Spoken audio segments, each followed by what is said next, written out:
Welcome dear friends.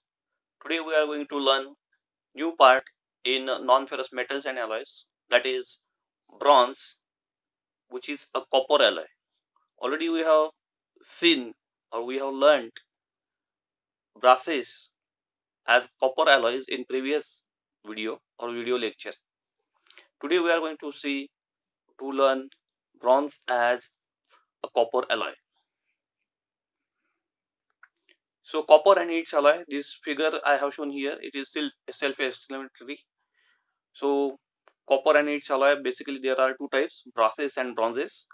Brasses already we have seen, bronzes today we are going to learn. Bronzes are alloys of copper and any other major alloying element, but not the zinc as alloying element. So the alloying elements will be other than zinc, that is aluminium, beryllium, tin, silicon, etc. So depending upon the major alloying element in the bronze or with copper, different types of bronzes are formed.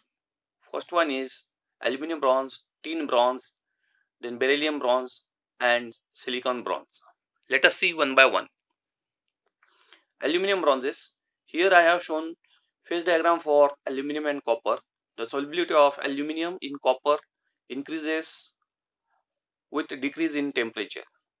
So solubility is 7.4 at 1040 degrees Celsius temperature, and it has increased to 8.4 percentage at 565 degrees Celsius temperature. The eutectite transformation occurs at 11.8% of aluminium and temperature is 565 degrees Celsius temperature. Commercial aluminum bronzes contain aluminum in the range of 4% to 11%. Alloying elements such as ferrous, nickel, silicon, zinc, manganese, etc. are added to aluminum bronzes. Aluminum bronzes are also referred as imitation gold. So various properties of aluminum bronzes are given here. So you please go through it. There are two types of aluminum bronzes, single phase aluminum bronze which contain 4 to 7.5% aluminum, two phase aluminum bronze which contains 7.5% to 11% aluminum. So single phase aluminum bronze, these are the properties. Basically we are going to focus there on applications. So single phase aluminum bronzes are used for jewelry, condenser tube, marine applications, cigarette cases, heat exchangers, corrosion resistant vessel, chemical plants, etc. Two phase aluminum bronzes, again properties are given here, and again we are going to see the applications. Applications include pump casting parts, wall fittings, propellers, cylinder heads, gears, forming and drawing dies, bearings, spark plug bodies, electrical contacts, etc. Tin bronzes. I have shown here in the figure the phase diagram for copper and tin. The solubility of tin in copper varies with the temperature and is higher in the temperature region of 350 degrees Celsius to 798 degrees Celsius temperature, and different reactions such as peritectic reaction, eutectite reaction of beta phase and eutectite reaction of delta phase also take place here in this phase diagram. So tin bronzes, the copper tin equilibrium diagram shows the wide separation of liquidous line from the solidus line. This results in coring. Coring is observed in cast alloys containing more than 8% tin. Tin has good affinity towards oxygen and it forms tin oxide, but this tin oxide which is there, it is hard and brittle and it reduces the ductility and malleability of the product form. Hence, deoxidizers such as phosphorus, zinc are often added during melting. So content of tin up to 8% if we are using in bronzes, then applications include sheet, wire, coins, electrical switches, etc. From 8 to 12%, pumps, gears, marine components. Tin bronzes with 12 to 20% tin, that is bearings, bushings application, and from 20 to 25% tin, it is used for bells. Other alloying elements in tin bronzes are lead and nickel. Lead, addition of 2% lead increases the machinability of tin bronzes. Addition of 8 to 30% lead improves the bearing properties of tin bronzes, and it also increases the fluidity. Whereas nickel, when you are going to add it by 1%, it ensures the uniform distribution of lead globules. Higher addition of nickel increases the tensile strength of the tin bronzes.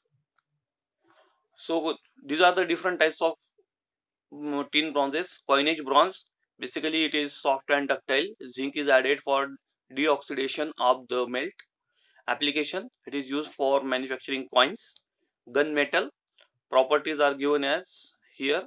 Zinc is used as a deoxidizer in this bronze. Zinc also improves the fluidity. The solid alloy shows the dendrites of alpha and islands of alpha and delta ejected phases. It has excellent corrosion resistance. The application include gun barrels and ordnance parts, marine castings, gears, bearings, wall bodies, etc. Wrought phosphor bronze composition is given here. Tin is 2.5 to 8%. Phosphorus is added. Balance is copper. Properties are given here. And application, basically I am focusing on application because applications are more important. Wire gauges, springs, wire brushes, electrical contacts, etc. Then cast phosphor bronze. So composition is given as tin 5% to 13%, phosphorus from 0.3% to 1%, and balance is copper. It has better fluidity as compared to wrought phosphor bronze. It leads to formation of phosphide, which is brittle. It is better. It has better anti-friction properties. So application include gears, bushings, and walls, etc.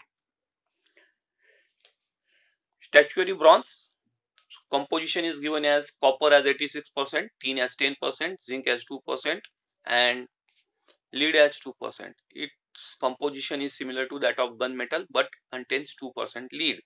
Properties are, it has better fluidity, its color is brownish black, it has high corrosion resistance, and hence application include statues. So manufacturing of statues, this statuary bronze is used. Then 80-10-10 bronze.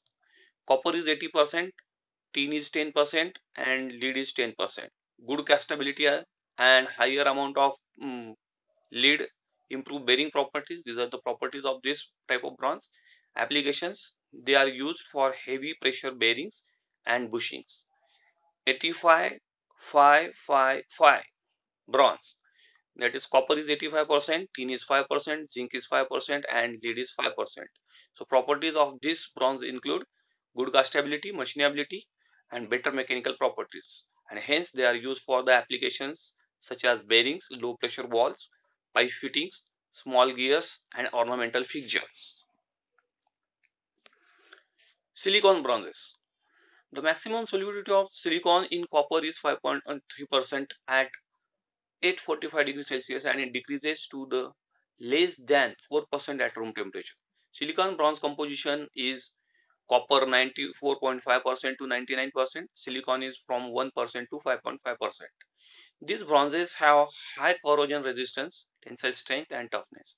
They are cheaper than tin bronzes. Other alloying elements that are added to silicon bronzes include manganese, zinc, tin, lead, and ferrous. Application of these silicon bronzes are high strength bolts, rivets, springs, pressure vessels, marine container, propeller shaft, belts, etc. Next one is beryllium bronzes. So I have shown here the phase diagram of for beryllium bronzes also. The solubility of beryllium in copper is 2.1% at 864 degrees Celsius, and it decreases further to 0.25% at room temperature. This drastic change in solubility gives rise to precipitation hardening. The precipitation cycle consists of heating the alloy at around 800 degrees Celsius temperature and quenching in water.